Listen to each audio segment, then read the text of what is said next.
Introducing Executive Vice Chairman Paul Hart.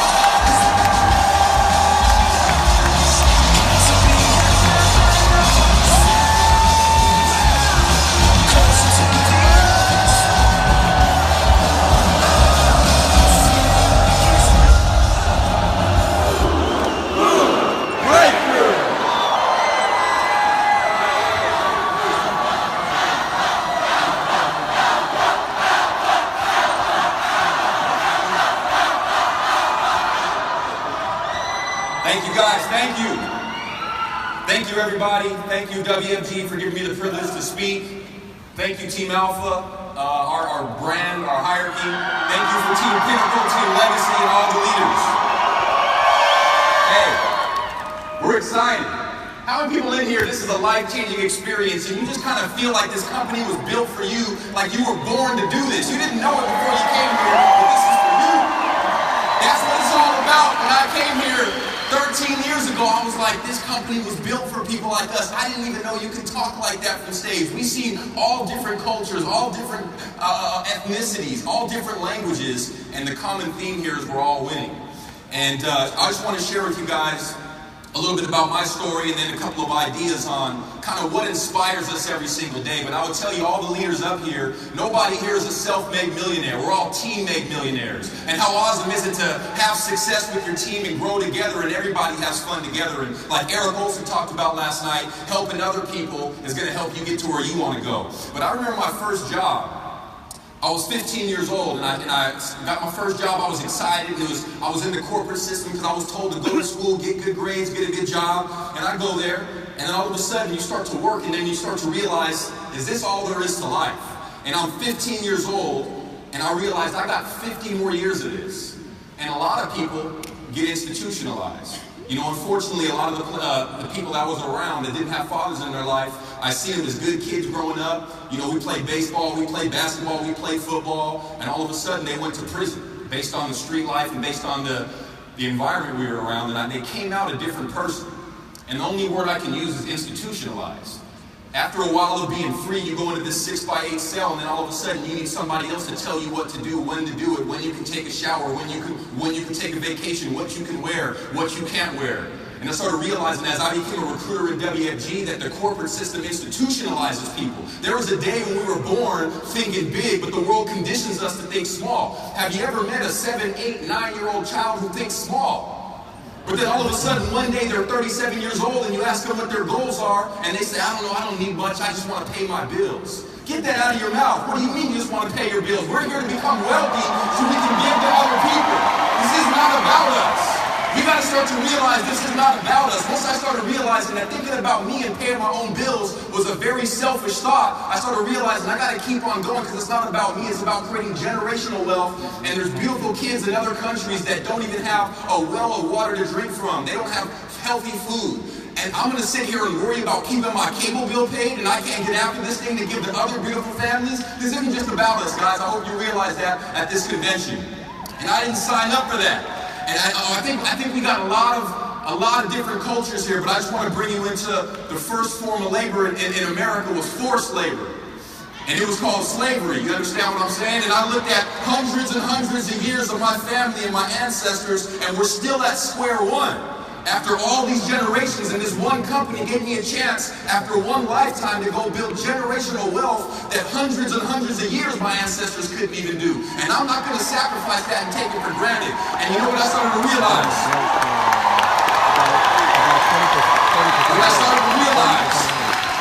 I started to realize that the word corporation sounds an awful lot like plantation. And I was 15 years old, and I remember this in the history books.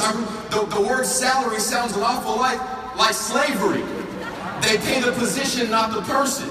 And I started thinking, nobody even realizes it. I was reading a quote by Harriet Tubman, and she said, I've helped free thousands of slaves, but I would have freed thousands more if they had only known they were slaves. How many people are recruiters and you understand exactly what she meant hundreds of years ago? They don't even realize it.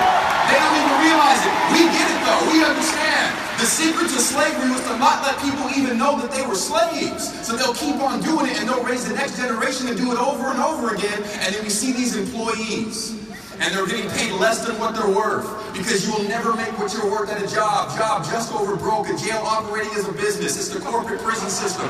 It's just reinvented itself and history will repeat itself if we don't study what happened in the past. The word manager sounds an awful lot like master. See, the new slavery is keep people in debt.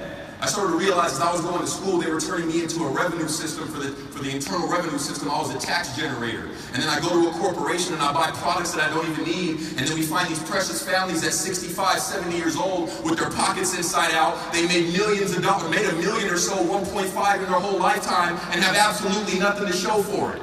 And I started thinking, man, I'm not going to sign up for that. I'm not going to just sit there and take it. I'm going to fight back. You understand? If they hit me, they're going to wake up with bruises. See, the world is a big bully, but they only bully people who don't fight back. You can't just lay over and take it, man. You got to fight back. You got to realize, freedom isn't free, guys. Freedom isn't free. You got to fight for our freedom. And we got to do it every single day like warriors. Then I get invited into WFG, and I see the Underground Railroad.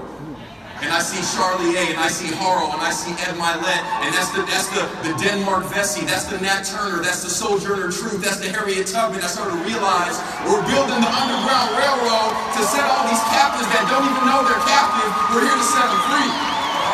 And it's bigger than us.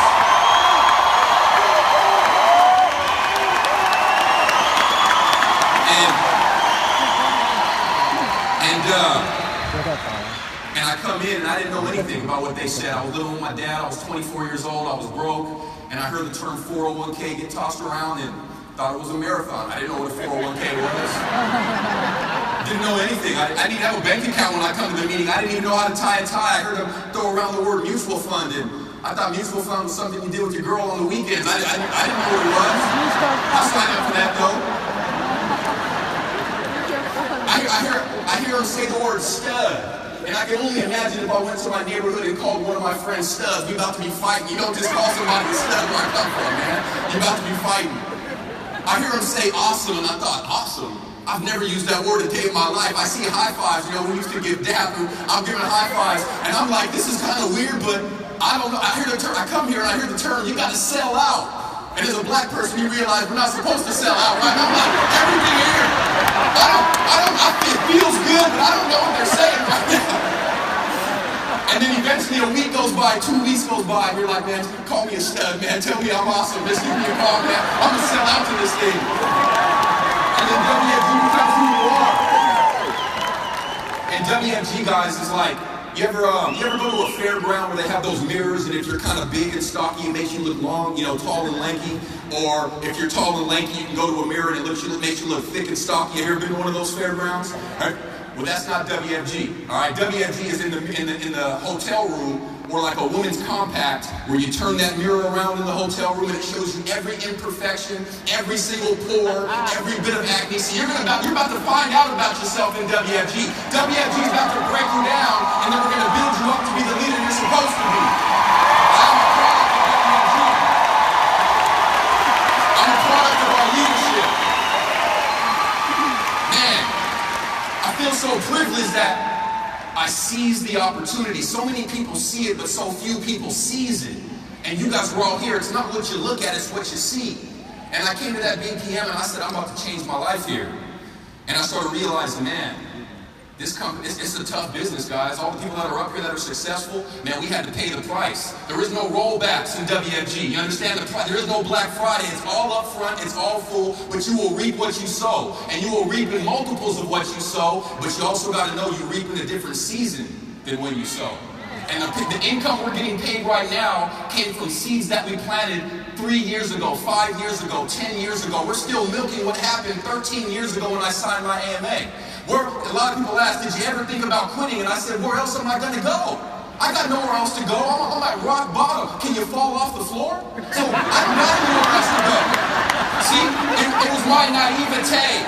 It was my naivete that made me realize this is the only shot I got. I got a high school diploma. I'm not supposed to be a multi-millionaire. I'm supposed to be making minimum wage. I'm supposed to be in prison like all the other people that I grew up with. I'm not supposed to be where I'm at. I almost did everything wrong, but because of WFG in the United States of America, they give you a chance to, your past does not equal your future, and you can always push the reset button.